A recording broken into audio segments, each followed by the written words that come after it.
Well, it's here, folks. Pitchforks and torches. What's happening? Runoffs. No confidence in government. It's something we've been very, very vocal about on this channel for many years now. And now it's starting to come to light. What is happening, folks? Well, this is it. And we're going to start to see this trail of wreckage and damage across the Commonwealth English-speaking countries. Countries like Canada, Australia think they're free or independent from the American banking system. Median house price in America is still below $200,000. Median house price in Australia, New Zealand, and Canada still way above $600,000 to $700,000. So Commonwealth countries and the blue states of America are in for a massive rude awakening. As people lose confidence in their governments, it's like pitchforks and torches to run off the banking system. And that's why they want to go and they're laying the groundwork and they're pushing for a digital currency so that you can take your money out and run off the monetary system, right? So let's take a look at what's happening.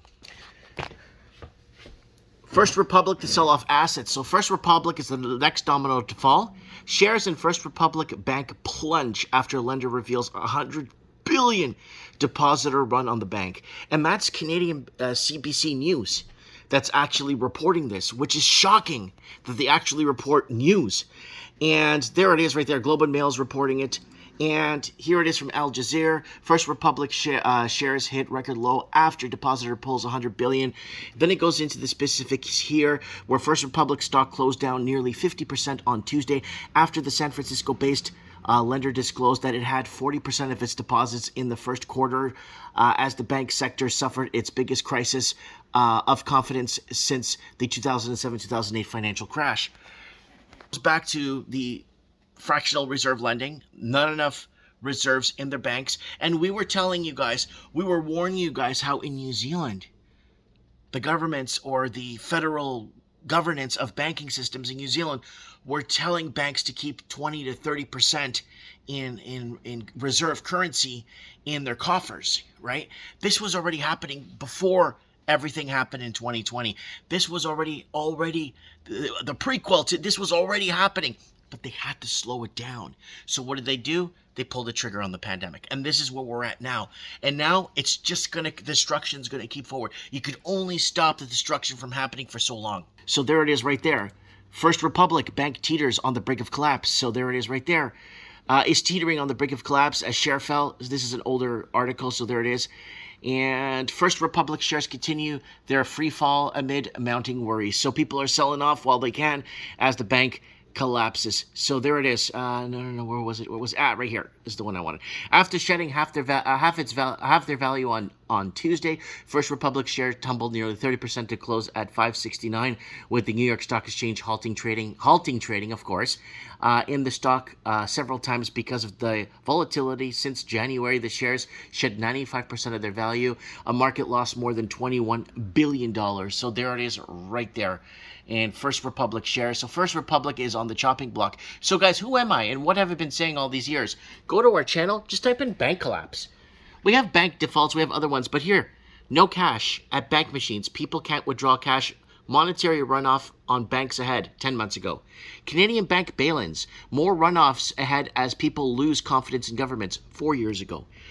Former Lehman Brothers employee discusses American banks defaulting like dominoes 2 years ago. Canadian banks in danger of falling. The Great Canadian White Short. Runoffs imminent 4 years ago. Bank runoffs is only a month ago. Let's see if we right here. Chinese banking system in major trouble. Mortgage fraud frenzy will collapse the system by 2023. 5 years ago. What else? There's more. Westpac is going to have a runoff because of the money laundering in Australia. Chinese bank wars may lead to hot war. Repo skyrockets. They need to pull a trigger on a pandemic.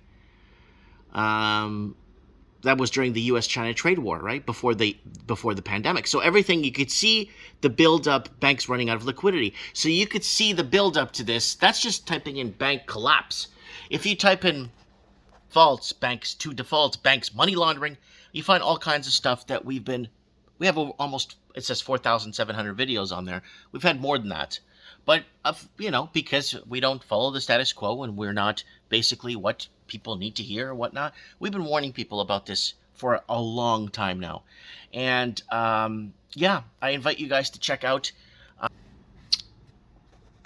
Mike in the Night, guys. We're going to go into episode 500. So if you could be there for me, I would really appreciate it on Rumble. There's $4.99.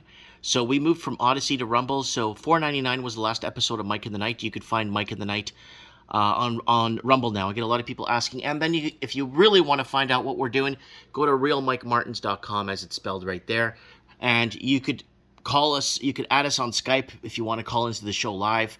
You could support. There's donor box, merch, swag, all kinds of stuff that we've been legendary guests we've had on the show.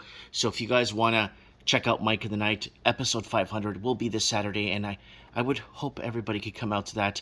And I've been working so hard, basically telling it since 2016 on Mike in the Night, and episodes there. Everything is documenting, and yes, climate changes. Yes, not man-made. T-shirts are in the swag store if you guys want to pick up. Guys, folks, thanks for liking, subscribing, supporting, and being part of the channel. Mike Martins here. I have spoken.